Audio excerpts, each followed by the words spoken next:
বৃষ্টিবার্তায় প্রত্যেককে আপনাদের স্বাগত জানাচ্ছি। এই মুহূর্তের গুরুত্বপূর্ণ তথ্য রয়েছে। অবশেষে পশ্চিমবঙ্গের দক্ষিণবঙ্গে হালকা নয়, হালকা থেকে মাঝারি এবং ঝড় বৃষ্টির দুর্যোগের পূর্বাভাস নতুন করে পাওয়া যাচ্ছে।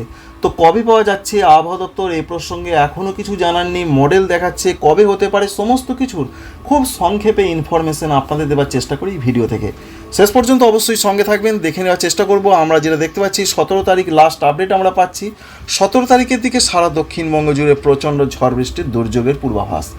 কোনো জেলা বাদ নেই। কলকাতা, হাওড়া, হুগলি, উত্তর এবং দক্ষিণ 24 পরগনা, পূর্ব এবং পশ্চিম মেদিনীপুর, সঙ্গে রয়েছে ঝাড়গ্রাম, বাঁকুড়া, পুরুলিয়া, 2 বর্ধমান, এছাড়া রয়েছে নদিয়া, বীরভূম, মুর্শিদাবাদ, উত্তরবঙ্গের মালদা, দক্ষিণ দিনাজপুর, সর্বত্রই কিন্তু বৃষ্টির পূর্বাভাস রয়েছে। এই বৃষ্টির কারণ অবশ্যই আপনাদের জানাবো। অবশ্যই আপনারা জানেন প্রচুর পরিমাণে জলীয় বাষ্প ঢুকছে বঙ্গোপসাগর থেকে। এর সঙ্গে বজ্রগর্ভ মেঘ তৈরির সম্ভাবনা রয়েছে কিনা, বজ্রপাতের কোনো সম্ভাবনা রয়েছে কিনা দেখার চেষ্টা করব।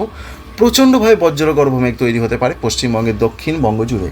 দেখতেই পাচ্ছেন কলকাতা, হাওড়া, হুগলি, 24 পরগনা, মেদিনীপুর, সর্বত্রই। এর মধ্যে যেটা দেখা যাচ্ছে পশ্চিম দিকের জেলাগুলোতে বজ্রগর্ভ মেঘের সমাবেশের সম্ভাবনা সব থেকে বেশি রয়েছে। যেমন রয়েছে বর্ধমান, পশ্চিম বর্ধমান, সঙ্গে রয়েছে পুরুলিয়া, বাঁকুড়া, এছাড়া বীরভূম, মুর্শিদাবাদ, এই সমস্ত জায়গাগুলো এবং উড়িষ্যার দিকে প্রচণ্ড বজ্রগর্ভ মেঘ তৈরি হতে পারে। সঙ্গে কলকাতা লাগোয়া জায়গার দিকেও মাঝারি ধরনের বজ্রগর্ভ মেঘ তৈরি হতে পারে।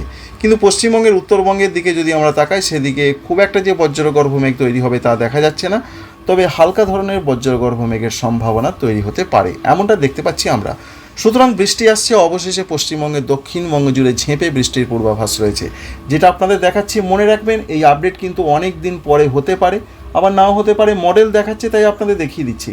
আবহাওয়া দপ্তর সূত্র থেকে এখনও সেরকম কিছু জানা যায়নি।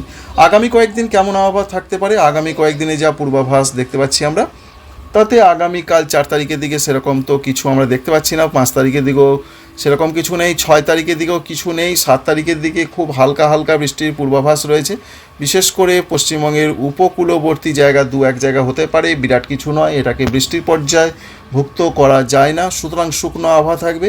8 তারিখের দিকে যা পূর্বাভাস রয়েছে, মেদিনীপুরে কোনো কোনো অংশে খুব হালকা বৃষ্টি হতে পারে, এটাও বৃষ্টির পর্যায়ভুক্ত নয়। উড়িষ্যা, অন্ধ্রপ্রদেশ এবং পশ্চিমবঙ্গের উপকূলবর্তী জেলা কোনো কোনো জায়গায় এটাও ঠিক বৃষ্টির পর্যায়ভুক্ত বলা যায় না। উত্তরবঙ্গের জেলাগুলোতে হালকা হালকা বৃষ্টি হতে পারে। সুতরাং 8 তারিখ পর্যন্ত সেরকম কিছু নেই। 9 তারিখের দিকের যা খবর আমরা পাচ্ছি বৃষ্টির ক্ষেত্রে, 9 তারিখে পশ্চিমবঙ্গে, দক্ষিণবঙ্গে, উত্তরবঙ্গে হালকা হালকা বৃষ্টি হতে পারে। তার মধ্যে যে জেলাগুলো দক্ষিণবঙ্গের মধ্যে পড়ছে, যেমন রয়েছে বীরভূম, মুর্শিদাবাদ, নদিয়া, বর্ধমান, এই জেলাগুলো দিকে হালকা বৃষ্টি। কলকাতার দিকে খুব হালকা ছিটেফোঁটা মেঘলা আকাশ থাকতে পারে 9 তারিখের দিকে। 10 তারিখের দিকে যা পূর্বাভাস, 10 তারিখে বজ্রগর্ভ মেঘ সমাবেশের সম্ভাবনা রয়েছে। বীরভূম, মুর্শিদাবাদ, এদিকে বজ্রগর্ভ মেঘের সঙ্গে হালকা হালকা কোথাও কোথাও বৃষ্টি হতে পারে, মেঘলা আকাশ থাকতে পারে, ঝোড়ো হাওয়া দিতে পারে। 11 তারিখের দিকের যা পূর্বাভাস, উত্তরবঙ্গের জেলাগুলোতে হালকা বৃষ্টি হতে পারে, দক্ষিণবঙ্গে সেরকম কিছু নেই। 12 তারিখের দিকেও সেরকম কিছু নেই দক্ষিণবঙ্গে। উত্তরবঙ্গে কিন্তু হালকা থেকে মাঝারি বৃষ্টি আসছে 10 তারিখের পর থেকেই। 14 তারিখের দিকে পশ্চিমবঙ্গে, দক্ষিণবঙ্গে কিছু নেই, কিন্তু উত্তরবঙ্গে হালকা মাঝারি বৃষ্টি হবে। 16 তারিখ থেকে পশ্চিমবঙ্গের, দক্ষিণবঙ্গে বৃষ্টির পূর্বাভাস বাড়বে। অর্থাৎ বৃষ্টি যেটাকে বলা যায় সেটা 16 তারিখ থেকে পশ্চিমবঙ্গে, দক্ষিণবঙ্গে হতে পারে, এটাই আমরা দেখতেই পাচ্ছেন। যেমন দক্ষিণ 24 পরগনা, বিশেষ করে রয়েছে কলকাতা, হাওড়া, সঙ্গে রয়েছে দক্ষিণ 24 পরগনা, পূর্ব মেদিনীপুর, এদিকে বৃষ্টি বাড়তে পারে। আর 17 তারিখে আপনাদের প্রথমেই দেখিয়েছি সারা দক্ষিণবঙ্গ জুড়ে বৃষ্টি হবে, হালকা থেকে মাঝারি বৃষ্টি প্রত্যেকটা জেলার দিকেই হবে। সুতরাং অবশেষে দক্ষিণবঙ্গে বৃষ্টি আসছে, এটাই রয়েছে সব থেকে বড় খবর। কোন কোন জেলাতে হতে পারে, কবে হতে পারে আপনাদের জানালাম। আপাতত গরম প্রচণ্ডভাবে আসছে না, কুয়াশার পূর্বাভাস রয়েছে আগামী কয়েকদিন। বিশেষ করে কুয়াশার সম্ভাবনা একবার দেখে নেওয়ার চেষ্টা করব। দেখুন কুয়াশা কোন কোন জায়গায় আসতে পারে। কুয়াশার যা পূর্বাভাস রয়েছে এবং মেঘলা আকাশ থাকবে কিনা 4 তারিখের দিকে সেরকম কিছু নেই। কুয়াশা খুব হালকা আসতে পারে, মেঘলা আকাশ নেই। 5 তারিখের দিকের যা খবর আমরা পাচ্ছি, 5 তারিখ থেকে পশ্চিমবঙ্গের, দক্ষিণবঙ্গের উপকূলবর্তী জেলাগুলো থেকে ঘন কুয়াশা আসতে পারে। 6 তারিখের দিকেও ঘন কুয়াশার পূর্বাভাস রয়েছে পশ্চিমবঙ্গের, দক্ষিণবঙ্গের উপকূলবর্তী জেলা, যেমন মেদিনীপুর, 24 পরগনা, কলকাতা, হাওড়া, হুগলি, এদিকে রয়েছে ঝাড়গ্রাম, এই জেলাগুলোর দিকে।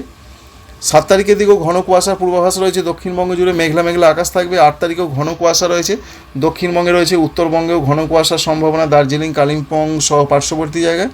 এবং 9 তারিখের দিকে কুয়াশার সম্ভাবনাও রয়েছে, এবং তারপরই বৃষ্টির সম্ভাবনা বাড়বে ধীরে ধীরে।